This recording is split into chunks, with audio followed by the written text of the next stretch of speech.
불법 유턴하던 차량에 부딪힌 전기차 택시. 속도가 순식간에 시속 188km까지 치솟습니다.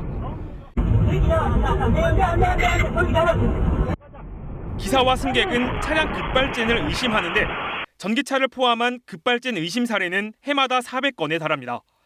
이처럼 의도하지 않은 급가속 상황이 벌어지면 어떻게 해야 하는지 실험했습니다. 브레이크 페달이 안 된다는 가정 아래 화면 왼쪽은 EPB라고 부르는 전자식 주차 브레이크를 작동시켰고 오른쪽은 시동을 꺼봤습니다.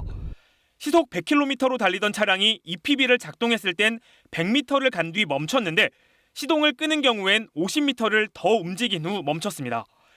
EPB와 달리 주행 중에 시동을 끄는 방식은 버튼을 여러 번 눌러야 하는데 그러는 사이 차가 더 움직인 겁니다.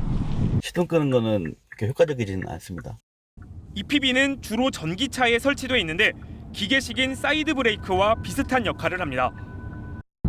저는 지금 시속 50km 정도로 달리고 있는데요. EPB만 작동시켜 보겠습니다.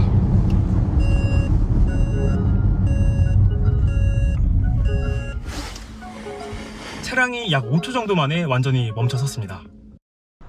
비상시에 효과적이지만 제작사나 차종별로 설치 위치가 제각각이라 사용자 매뉴얼을 보고 미리 알아둬야 합니다. 운전석을 좀 정리할 필요가 있다는 겁니다. 운전하다 보면 물병 같은 것들은 굴러다니기도 하고요. 코너링을 하다 보면 이게 페달 쪽에 끼일 수도 있습니다. 다만 EPB는 브레이크 페달보다는 제동력이 약한 만큼 비상시에만 사용하고 사용 뒤에는 차량 점검을 받는 게 좋습니다. KBS 뉴스 오대성입니다. 부산 연산동의 한 교차로입니다. 빠른 속도로 내리막길을 달려 내려온 택시가 굉음을 내며 건물을 그대로 들이받습니다.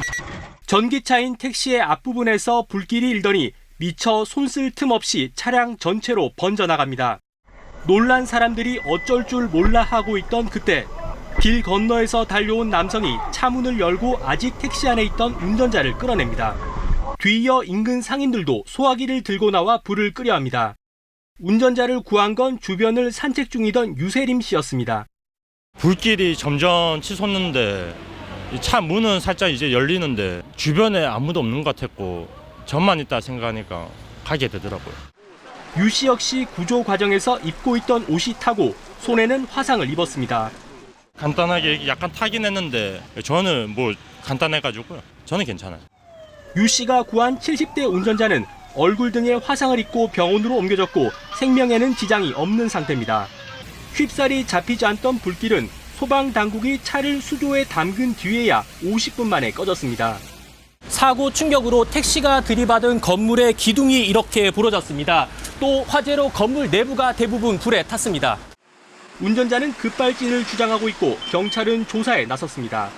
가스의 사고 차량을 감정 의뢰하고 그다음에 영상 분석하고 해서 여러 가지 종합적으로 조사를 해서 원인이 뭔지 확인할 예정입니다. 경찰은 불길을 뚫고 기사를 구한 시민에게는 포상을 검토하고 있습니다. KBS 뉴스 정민규입니다.